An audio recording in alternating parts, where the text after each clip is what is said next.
Okay.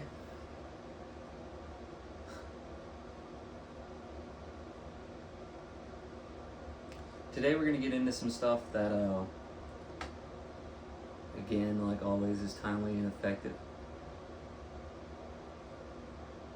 Sorry, it's a lot of material that we're going to be going through, and yeah. So buckle your seatbelts, get prepared to take some notes. This is probably going to be my longest teaching yet, and I'm just really tired. So I apologize in advance, but I really want to get this out to you guys, so it's going to be alright. This is, I guess you would call it part 4 of my theory on everything, which is really God's kind of like, at least in my opinion, you know, like, subscribe, and comment if you disagree, and let me know. But this is my 4th segment. I didn't think I would get to 4. I didn't think I'd get to 3.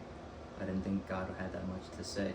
But I feel like all these things are what God has to say, and it's pertinent to this time period, and that's what we need to learn about. So this is part 4 of what I believe God is telling me to call Ziegler. That's me, by the way, Sean Ziegler. My faith over fear. Theory on everything. My theory on everything. Faith over fear. And I'm going to start off by saying, again, I've got a lot of notes to go over, so I apologize if I'm not making the best eye contact. This is just like, dude, I feel like I should be wearing some nerdy glasses to teach you all this stuff. Like, seriously, it would be awesome. I should get some, but I don't need glasses, and anyway, that'll come on the day when I'm old. Anyway, God has put this impression in my spirit that everyone's feeling what he basically says, the best way to kind of describe it is what is known as in the medical industry as empty nest syndrome, which basically boils down to this lonely type of feeling, this very alone feeling. God's telling me that everybody's feeling very alone, and it's so interesting. So what do you do when you're alone? What do you do when the losses start, when things start going bad in your life? And sorry, like I said, I got a ton of notes here. So basically, there are three basic questions we have when we are feeling alone. Number one is, who are you? You know, who are we as a species, as humanity? The second question is, what is life? And what is life for? And the third thing is, how will it end? You know, what will happen if or when I die? And that's probably most people's most common fear, is what's going to happen when you die. And then I'm going to explain how to overcome your fear of being alone. So basically, God gave me a math equation. If you don't like math, I hope that you at least got to a basic level of math, because this is going to be I think it's going to be pretty simple and applicable to most people. But basically, God's telling me, or God showed me this math equation. We're just going to get to it right here. I wrote it down for you so you could visually. Some people are visual learners, so I hope you can see this. It says, faith divided by your fear times praise equals peace and joy.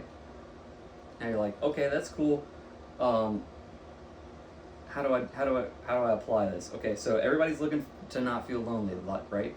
So we want to get over that lonely kind of feeling and have some peace and joy. So like most math questions, if they're missing something, you can reverse engineer it, right? Okay, so we're going to backpedal a little bit. You want more peace and joy, okay? So how much faith do you have right now about your current situation? And keep in mind, I have to preach this to myself before I can come preach it to any one of you guys. So don't feel bad about these questions and where you're gonna fall, because even right now, as I'm making this video, I'm again asking myself this very same question that I'm about to ask you. So how much faith do you currently have about this situation? Okay, how much fear do you have? Okay, so take your faith and divide that by your fear, and then multiply that by the amount of praise that you have at this given moment. How much could you worship God right now? And that will tell me and you how much peace and joy you have right now. So if you're not feeling much peace and joy, you need to have less faith, or less fear, more faith, and have more praise, and then you'll have more peace and joy. So write that down for you. That's God's little math equation to help you get through life. I know it's difficult out there. And basically God says, or again, this is all my feeling. You can fact check me if you like, but I'm just trying to tell you what's going on in the current situation and how to survive it. If you don't want to listen, you don't have to, but this is just the way that I believe that God's presenting it to me, to present it to you. So, you cannot have 50-50 faith going forward. You can't. You cannot, this isn't the coin toss time to be alive. You, and everybody knows that. It's just like, well, how do you feel about it? 50-50. 50% it could go bad, 50% it could go good. Okay. God has impressed on my spirit to tell you that it is the time for a 50-40 faith. And first off, math nerds, you can't have 50-40. Let me explain this. This is a spiritual thing. Okay, so everybody knows 50-50. Okay, so 50-40. So now I have 50% faith that it's going to go good, and I'm reducing my fear because I'm going to keep saying God said, God impressed me on my spirit. You could just deal with it. Okay, if you can't deal with it, deal with it. You're going to be fine. I promise you're going to be okay. You tithe 10%. Most of us do. Some of us do. Sometimes when we can afford it.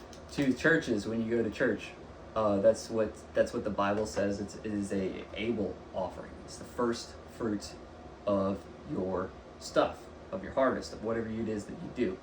And so right now, God is asking for, not for you to sacrifice 10% of your faith, but to sacrifice your 50-50 and give 10% of the fear over to God and just move it into a separate compartment completely, where it's just like you were 50-50 about life and now you're going to be 50-40 and give God 10%. Say, I have feeling and faith in me. I have 40% fear about what's going to happen. It might not go well, but I'm going to leave 10% of that up to God. So 50-40 faith plus that math equation, and that's going to get you through having more peace and joy, which will help you feel a lot less lonely. Sorry, I've been talking a lot. Like I said, there's a lot of material, so we've got a lot to go over. Okay, now we have got that through. The next step is going to be a scholar that makes many inventions that we still use to this day. If you don't know who Nikola Tesla is, I'm not really surprised. Because most people think they think electricity, they think Edison. And although Edison did a lot, he was over direct current, but Nikola Tesla was over alternating current, which is, air conditioning your oven. Stuff that you really like to use, your fridge. So thank Tesla for your fridge. Also, he did the patent for Bluetooth technology over 100 years ago. So he's pretty cool. Anyway, there weren't smartphones back then. But he had a famous quote that says, if you want to find out the secrets of the universe, think in terms of energy, frequency, and vibration. So those three things are what Nikola Tesla says. If you want to understand all the secrets of the universe, you have to understand these three things. Okay, Sean, that sounds really interesting. Can you break that down for me? And okay, I Webstered this up, and I looked it up, and let's break it down. Energy is either chemical, thermal, mechanical, electrical, sound, light, or nuclear energy. Okay. Frequency is the rate at which a vibration occurs that constitutes a wave, either in a material, as in sound waves, or in an electromagnetic field, as in radio waves and light, usually measured per second. Okay.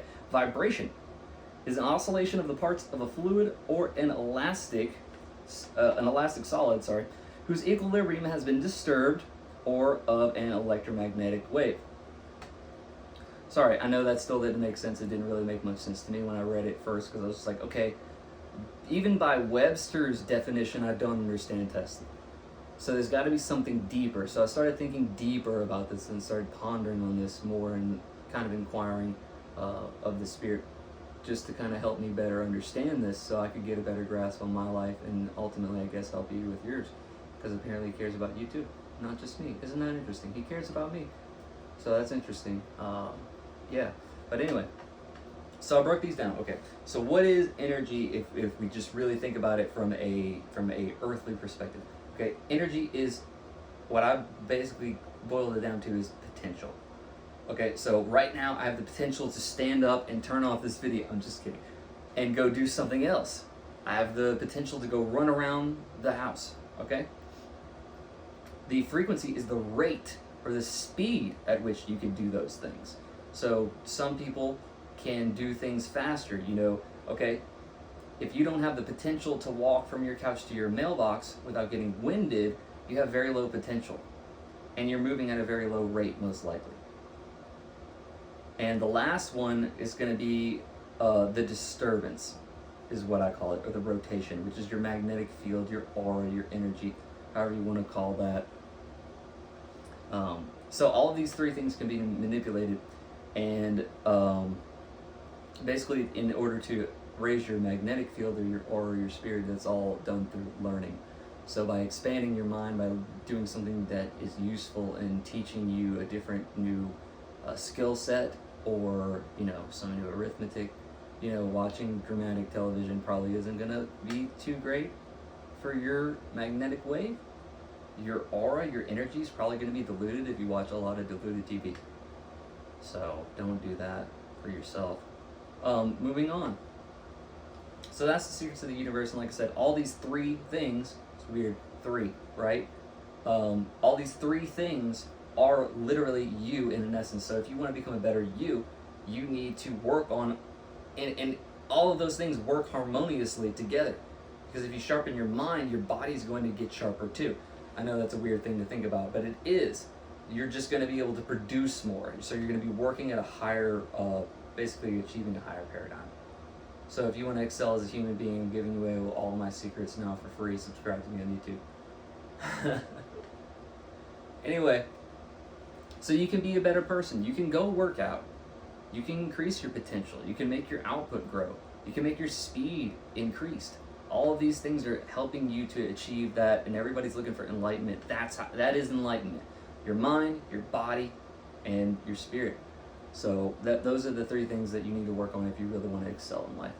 Anyway, speaking about excelling in life, I'm sure you can hear it again. I said I'm preaching to you guys, but I'm preaching to me first. So, forgive me for that. Oh man, this is ironic. Okay, the next topic is something I like to call the claw machine game. Claw machine game. Oh boy. How many people have ever seen someone win at the claw machine game? How many people have won but didn't get what they were originally going for? Many people will play, most will lose, and yet they still make the claw machine game, and people still play it while knowing how many people have played the game and lost. And yet some people give up on life. So that is the proverbial statement right now for everybody, is life is just one big claw machine game, and most people are going to lose at this particular game. And it's more likely that people lose, but I see a lot of people, you know, they still make the claw machine games, man. I still see them everywhere, and it's just like, I mean, I can count on one hand how many times I've won something out of claw machine games, and I've tried, and they're rigged. But that's the game that you're playing against right now, and you have to notice that you have to know in advance that the game is rigged in order to excel at the game and win at the game. So, don't give up on life. Don't kill yourself because it's not going right now. Tomorrow it could go better. If you give up, you'll never know if tomorrow was better. And again, I'm preaching to you guys, but I'm preaching to me first. I have to preach this stuff to me first. Like, do you know how hard it is to get up here and deliver this stuff when I don't believe it? It's really difficult. So, I hope that I'm finally at the point, and maybe now I'm getting to that point where I feel like I can convincingly deliver this, and I still can't.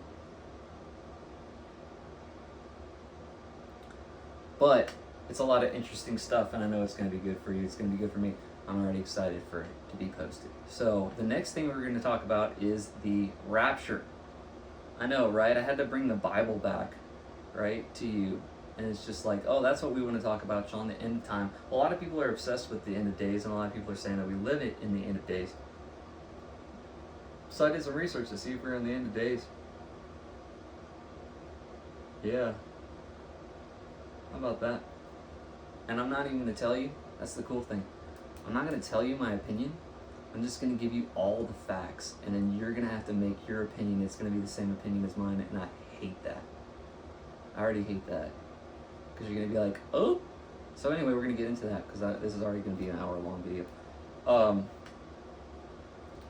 I wrote here, it's highly contested, you will lose friends, as if I have any. Sorry.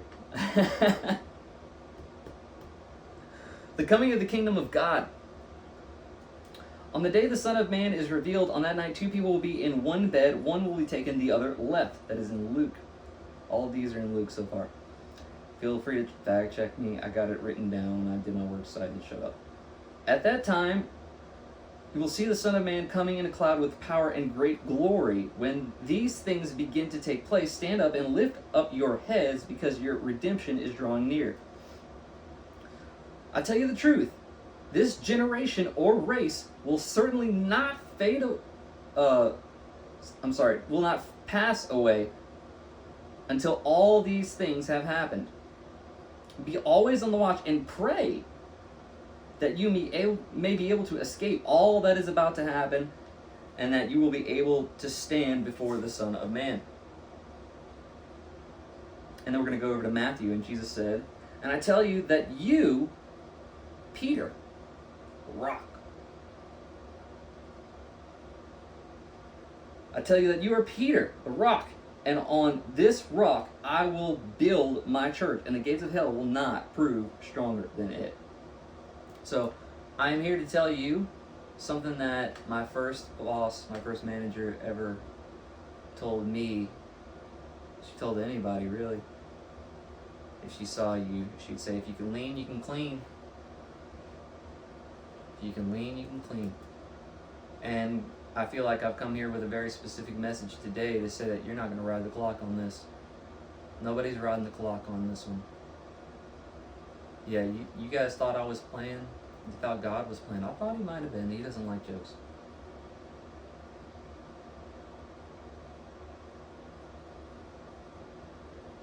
He doesn't. So, do you believe that there will be Christians in the last days? I wonder what you believe. You just think you're going to get raptured? That's it. You're just waiting till Jesus comes. You're just going to sit there and wait till Jesus comes? That's cool. You're just not going to do anything. You're just going to sit on your hands till Jesus comes? Oh, alright. It'll all work its way out, right? It'll all work itself out, everything. You don't have to do nothing. Okay. Well, let's see. I think I wrote some stuff down about that. Let's go over to Revelation. You know, that last book in the Bible, that's scary. Okay, I'm going to skip ahead a little bit to Revelation 5, and we're going to talk about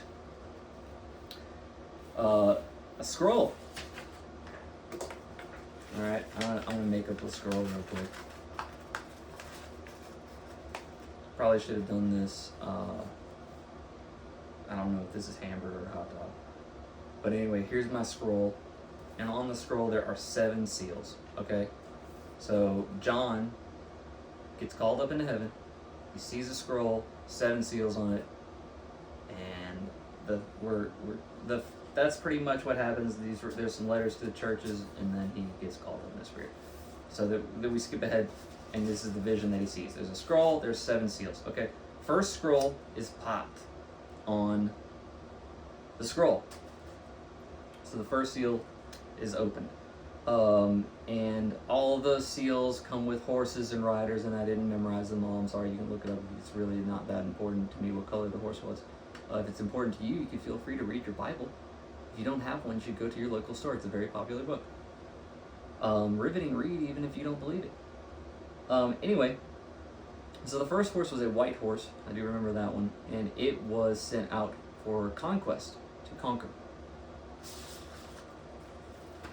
I want to put away my mock scroll. I think you got the idea, right? No? Okay, we're still doing the scroll. All right, I get it. That's cool, man.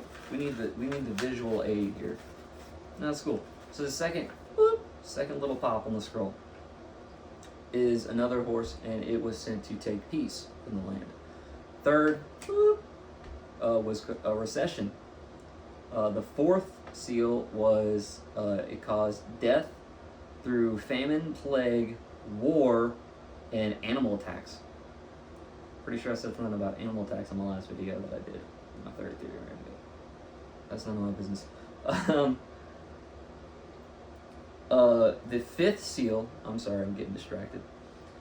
All the martyrs cried out for judgment on Earth's inhabitants because, but we're told to wait until the number of their fellow servants that were to be killed were fulfilled.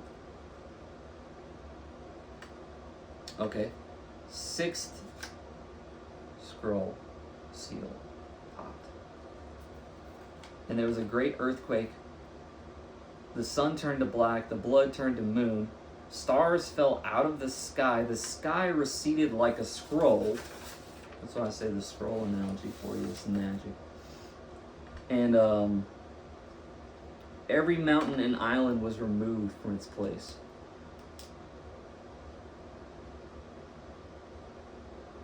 I think we would have noticed that. Like all at once? That's a lot. So look out for that one. That might be the one we're missing. Anyway. And then the seventh seal was opened, and there was silence in heaven, I believe, for about a half an hour, and the prayers of the saints were offered as incense, and then an angel hurled them down at the earth. Was my memory in summation of what the seventh seal was. Okay. So this is all about proof of the believers in the last day, okay? That's the point, stay focused. All right. Notice that after the fifth seal, martyrdom did not cease. So the fifth seal, you can rewind if you don't believe me, but I got it written down, so I'll promise you I know. You can go back and look. The martyrs cried out. So people that were already died, waiting in basically purgatory for the people that killed them to be punished, cried out and were told that they had to wait until the number of their fellow servants that were to be killed were killed. So we're in the book of Revelation, the last book of the Bible, and people are still being martyred on the fifth seal. Okay? After the sixth seal, the 144,000 were sealed. And we'll get to that later. I'll explain what that means. But basically, it's 12 different tribes of Judah. So if you're not of Israeli descent, you can just disregard that, because you're not. Oh, I'm one of the 140. No, you're not. You're not, because you'd have to be Jewish, like specifically. I don't know, like how watered down that they need those genetics to be. Like you may have a great granny. I don't care, but it's specifically 12 tribes of Judah. So anyway. Go fast forward ahead to Revelation 7:9, I believe, and this is where the rapture is. The great multitude in white robes that no one could count, from every nation, tribe, and people. These are those who have come out of the great tribulation. They have washed their robes and made them white in the blood of the Lamb. So that happens after, the massive earthquake and the black sun and the blood moon and the stars falling from the sky and sky receding like a scroll, and then the thunder and all the mountain and islands removed from the place. So there's that. And we probably would have noticed, yeah. So that happens, and then there is a rapture. But I have some bad news for you. Let's go to the next thing I have here, which is Revelation 11. The two witnesses came and prophesied for 1,260 days. Next in Revelation 11:19, and then the last trumpet, God's temple in heaven was open. Move forward to Revelation 13. If anyone wants to go into captivity he will go. If anyone kills with the sword he will be killed. This calls for patient endurance and faithfulness on the part of the saints. I thought they were raptured. Well, do the saints need to be patient if they're raptured? If they're all in heaven hanging out with Jesus, do they need to be raptured with Jesus? I don't think they do. So that means there's still some people here. There's some people that get left behind. Okay, next we're going to go to Revelation 13:16, which is the mark of the beast, which forced everyone to receive a mark in their right hand or forehead that no one could buy or sell without having it, which is the name of the beast or the number of his name. This calls for wisdom. If anyone has insight, let him calculate the number of the beast, for it is man's number. His number is 666. So hopefully one of you knows numbers. Hopefully one of you likes math that watches this. You can calculate the number of the beast for me, because I don't know everything. I wish. He doesn't reveal everything. Okay, so we still haven't hit that millennial year reign. Everybody's like, oh, well, we'll just, yeah. Anyway. Okay, so next, in Revelation 14, we got the 144,000 sing a new song. And about the 144,000, sorry, but they never defiled themselves with women. What does that mean? They never, if you have a child, you ain't one of the 144,000. Basically what I'm trying to tell you. I love you, dog, but it ain't you. They kept themselves pure, never lied, and were blameless. Alright? Next we have Revelation 14:12. 3 angels prophesied to the inhabitants of the earth, and again the Bible prompts for patient endurance from the saints. Still here. Y'all still here. Y'all ain't got raptured yet. Uh-oh. Maybe God's got like phase 2. Maybe you're not. Maybe you're like third string. Okay. Maybe you weren't as good as you thought. That's okay, don't worry. All have sinned and fallen short.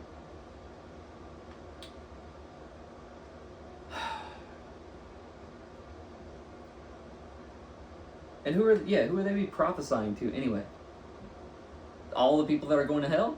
Why would God do that? Why would God waste his time sending angels to go prophesy to the inhabitants of the earth if they're all destined for hell? All of his people have been raptured already.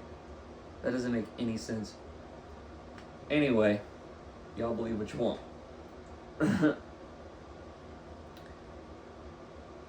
Then the angels harvest the earth. First God's people, second God's grapes in Revelation 14:14. Okay, now we get to 7 bowls of God's wrath. The first bowl is painful, ugly sores. Fun. Second bowl, the sea turns to blood. Everything dies. It's like community chest. The rivers and springs turn to blood. The fourth thing is the sun scorches people with fire. The sun is giving people to literally God gives the sun literally the potential to scorch people with flames. Next, the beast kingdom is plunged into darkness, which basically I inferred from that there would be an economical collapse, maybe like a recession, because the next thing it says that men gnawed on their tongues. So I don't know why you gnaw on your tongue unless you're hungry. I don't know. Don't ask me. 6, the river Euphrates dried up. to prepare the way for kings from the east, who go out to gather kings from the whole earth for battle at a place called Armageddon. The seventh bowl, God says, it is done. There are tremendous earthquakes, 100-pound hail. I mean, just think about, you ever been in a hailstorm? Think about 100 pounds. That's like 3 tires, like just hitting you. I would, yeah. There's rumblings, lightning, and thunder. Rumblings, lightning, and thunder. Sorry, if you only knew. Next thing is in Revelation 17:4. I believe the great prostitute is destroyed, Babylon falls, but before that, God calls his people. Again, are you paying attention? I'm trying so hard, like I'm so tired right now, and God's pastoring me to bring you this, and it's just like, dude, I am exhausted. He's like, go tell them right now. Tell them right now. This is what they need. You're tired. Go tell them. I don't care. Do it. Ziegler. So I'm telling you, we're in Revelation 17. God's still 17:4. It says, "Come out of her." Talking about the people of Babylon. Come out of her, so that you will not share in her sins, so that you will not receive any of her plagues. Can you pay attention? God's people are still in Babylon, and God's telling them in the end of Revelation to come out of her. That means you still there. Did you hear me? You're still there. You're still on the earth. You haven't gotten raptured.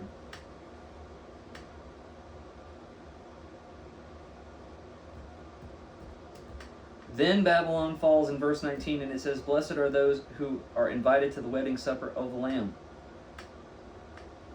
The next thing that happens,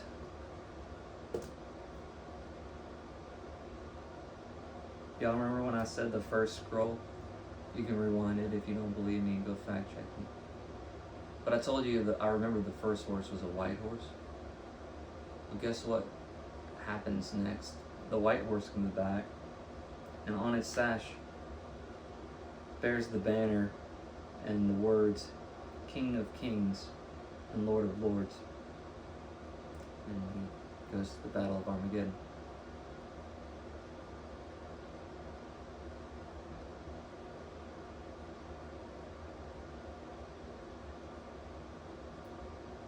It's Revelation 19:11. Next is the 1,000-year reign.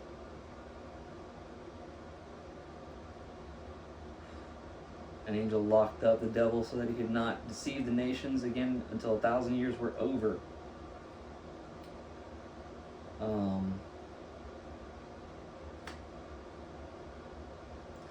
Those who didn't worship the beast, those that were beheaded for their beliefs, didn't take the mark, were beheaded, and they came back to life and were resurrected, and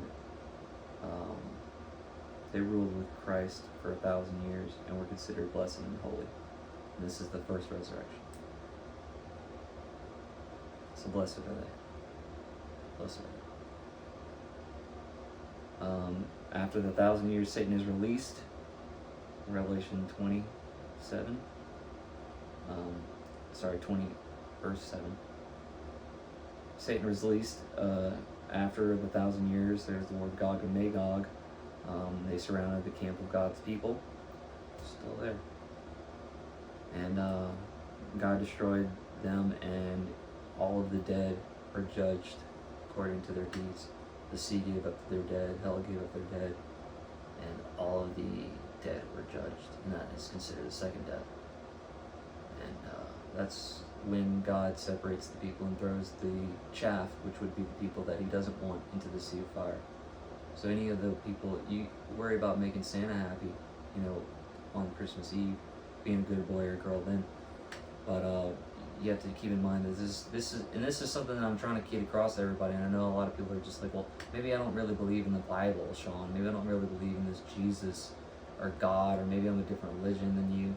Like, maybe I don't believe that. Okay, well, what do you think? You're just going to die? That's it? I've already died. I know that's not it. Like, I can sit here and tell you that. I know that's freaky. But I promise you, if you think life is all that there is, it's not. And if you don't believe me, I did a little bit more research that's kind of out of the box, but I figured you might entertain the idea of it. And it's funny. Because what if you didn't believe in that God person, that Jesus man that you talk about? And I just want to clarify, you don't come back to life after the second death. When you go to hell, you don't ever get out of hell. Did you know that? Yeah, this is all a karmic-based system. It's good deeds, you know? That's how you get closer to God, is by, you know... Okay, if we're all believers, we're in the body. To hurt another believer is literally like, I'm gonna stab myself, I'm hurting my own body. You're hurting the body of Christ. You are. If you don't believe that, try doing it. Watch how self-destructive it is to the body of Christ.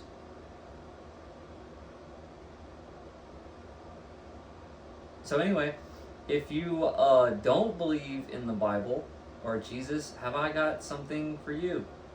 Let's just say you're an atheist, or maybe you worship the devil. Maybe you are one of those Luciferians that just believes like, or you believe in science. You know, you trust the science, right? That's cool, man. A lot of people, you know, New Age, psychedelic trip type stuff. That's cool, man. Go down that bunny hole, that bunny trail. See, you know, if you can ever chase, you know, it down. But anyway, I did some research and I kind of fell onto an interesting topic, and I have an understanding of secret societies, and obviously they're secret. So there's only so much information you can find out about them, but there's plenty of them if you do some research, or if you know anybody, or if you look on the internet, you can figure out about some secret societies. And basically there was a book written, I can't remember, I didn't write down the date, but called The Secret Teachings of All Ages.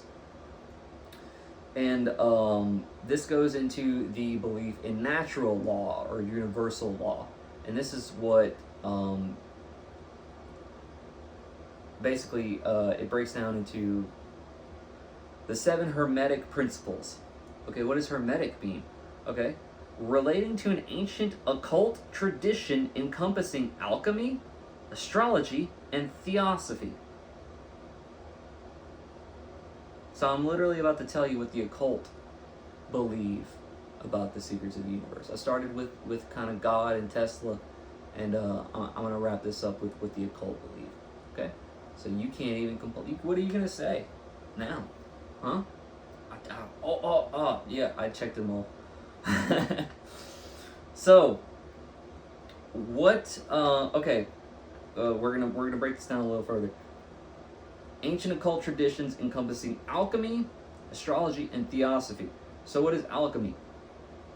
Okay, it's based on the supposed transformation of matter, concerned with attempts to convert material in a magical transformation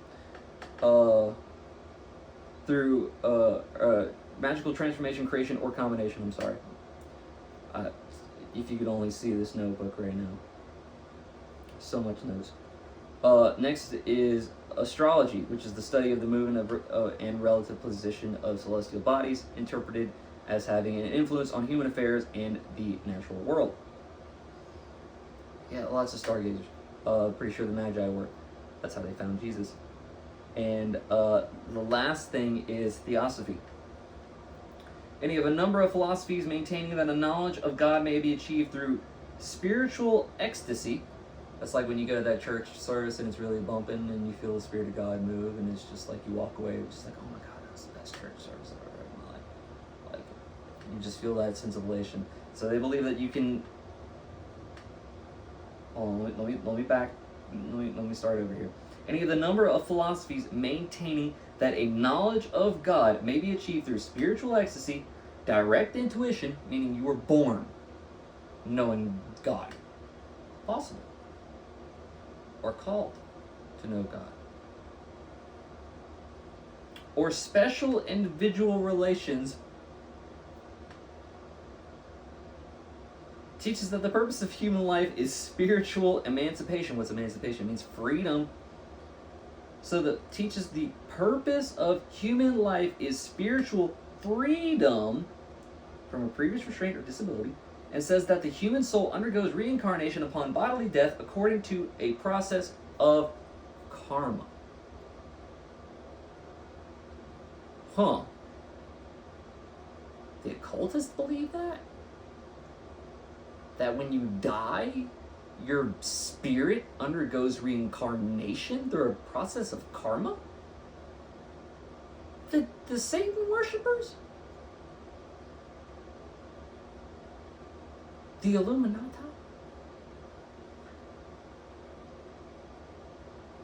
Well, what's your excuse? Okay, I said they have 7 principles. Okay, the first principle is called mentalism. The all is mind. The universe is mental. The principle of correspondence. As above, so below. As below, so above. The principle of vibration. It says that nothing rests, everything moves, and everything vibrates. Principle of polarity. Everything is dual. Everything has poles. Like and unlike are the same emotions, just the exact opposite. Everything has its pair of opposites. Extreme opposites are identical. It's so crunched in here, you guys. You have no idea. I should have had more light. Love and hate. This is an example.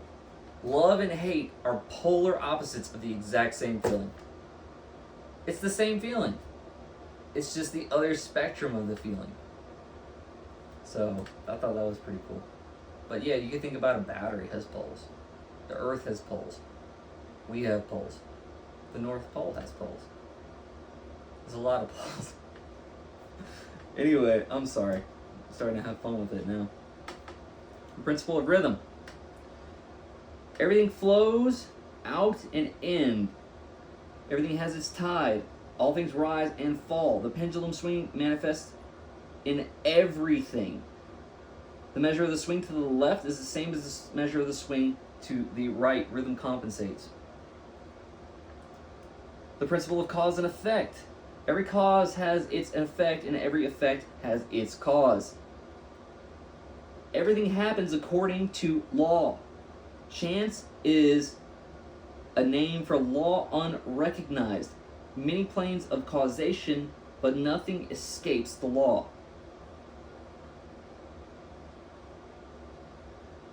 So yeah, everybody knows cause and effect for every option. Everybody unique.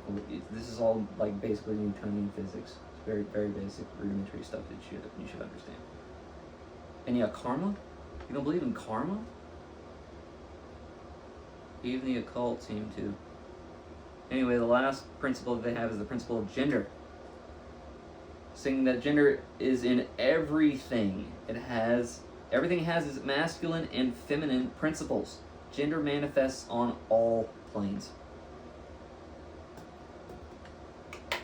Okay. We had our fun. Now it's over. So I gotta tell you what God thinks about all that. This is the really serious part. I'm sorry to do this to you, but it's time.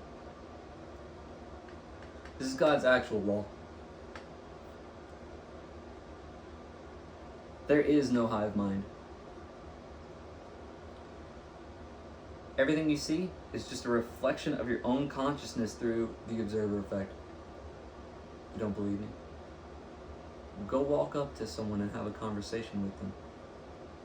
You think you're observing them, but you're really observing them observe you. So you're really observing yourself. Just through their lens. You're getting to see what you look like in their eyes. So realistically, everything revolves around you. You are in charge of your ship, your own destiny.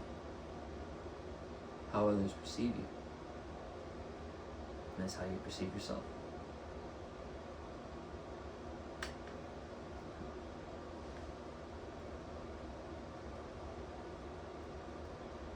And basically what I have to say to that is in everything you do unto others as you would have them do to you. Pretty sure Jesus said that. It's in the Bible. It should, I mean, it's like, I feel like I'm spoon feeding people baby food sometimes. Because it's just like, would you want that to happen to you? Really? I did not know that about you. I did not.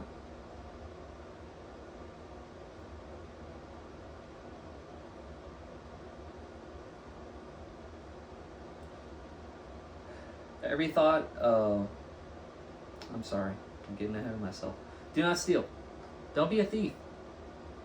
Anything. I don't care if it's intellectual property. Don't steal. Okay? Live and let live. Do not deceive others. Do not coerce anyone. Don't do that. And you will know the truth, and the truth will set you free. Every thought and action affects our reality. Because literally, like I just told you, everybody's observing you, right? So if you're thinking that bad thought, everybody's observing you think that bad thought. I think that's air you're breathing in. Sorry, I had to drop a Matrix reference. If you haven't seen The Matrix, that was a new one. Sorry. Moving on. Treating others with love and respect is the only way to true freedom. And I got that quote from Greg Reese. A lot of this, I expanded on this, but some of the stuff I gave you before about the Hermetic principles came from a post he did. I'm sorry, a short video he did. Reese report. Very good stuff. I expanded a lot on that and gave you more of a breakdown and made it make sense for the layman, which I am. So, if sheep are ignorant and belligerent, they will be enslaved. Pride comes before the fall. Do you ever notice that the most prideful people are usually the most ignorant and belligerent? Why is that? It's like, you're so ignorant, you're so proud? It's because you're stupid? That's not cool. Because you're leading everybody through your proud stupidity. No wonder the world's so... That's... Never mind. Anyway, y'all got this. Y'all got this.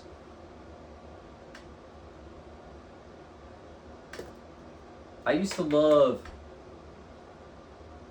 when I was a little kid, reading Choose Your Way books. I thought they were so cool. All of the Goosebumps books, they had a lot of them.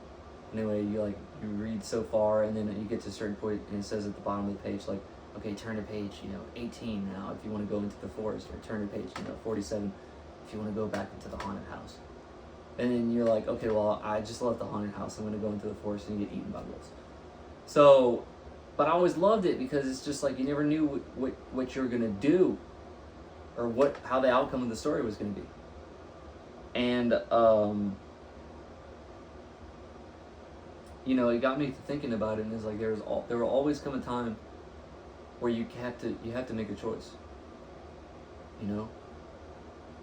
Because in those books you could choose to turn the page, but the only way to know the outcome is to make the decision whether you turn to page 19 or whatever I said, or 47.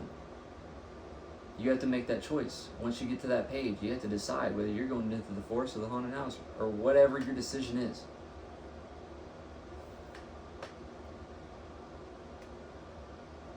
It all comes back to the individual. And that is what I'm trying to tell everybody. That is what I'm trying to get across to you right now, is it's all about you. I know we're all thinking about the hive mind and everybody's trying to get likes, but you need to work on you first. This is God helping you. Because when you get off of your Facebook and, high of everyone liking your post, you have to be alone. And you have to be with you. And you have to address that lonely feeling.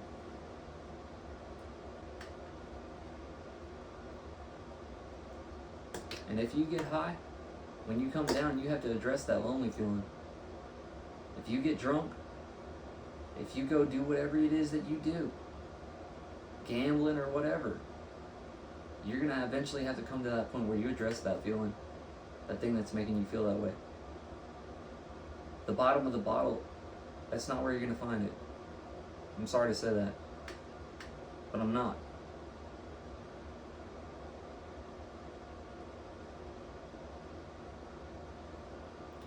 Zodiac signs do not dictate your personality. They don't dictate your personality traits. We are all a unique creation of all of our experiences and how we've handled them.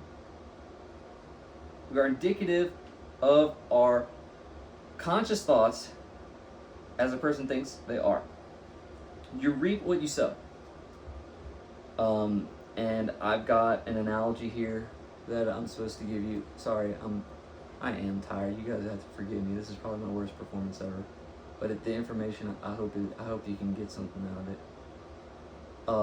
So I'm playing this video game right now, and in this game you can either make or find poison apples, and if you place them into another player's inventory and they eat them, they'll die.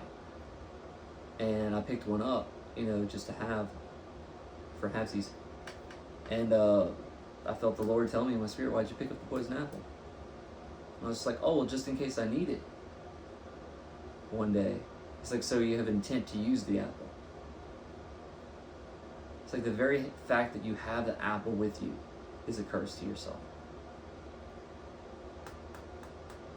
I said, that's a spiritual thing. So God sent me here to tell you today to put down the poison apple.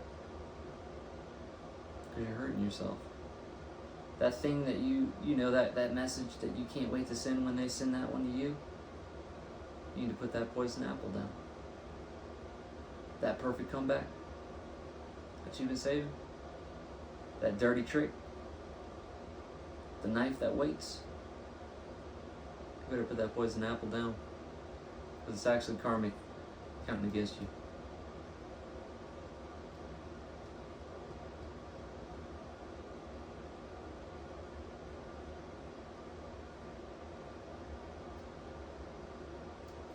Setting snares always ends with you in snares. So whatever trap you lay for somebody, most likely it's going to be you that falls in it. Just saying. And the last thing I had to say for you guys is God wanted me to tell you, and just get over it. He tells me stuff. He talks to me. God wanted me to tell you he wrote all the books. That he directed every movie. We are all an expression of God's thoughts. We are his thoughts. Our lives are only God's daydreams. You cannot truly change who you are. You can train yourself to modify behaviors, but you cannot change the underlying condition, because that was pre-established in your mother's womb when he formed you. And he knew you before he formed you as uniquely you. And only you can truly be you. Yeah. Good seeing you guys.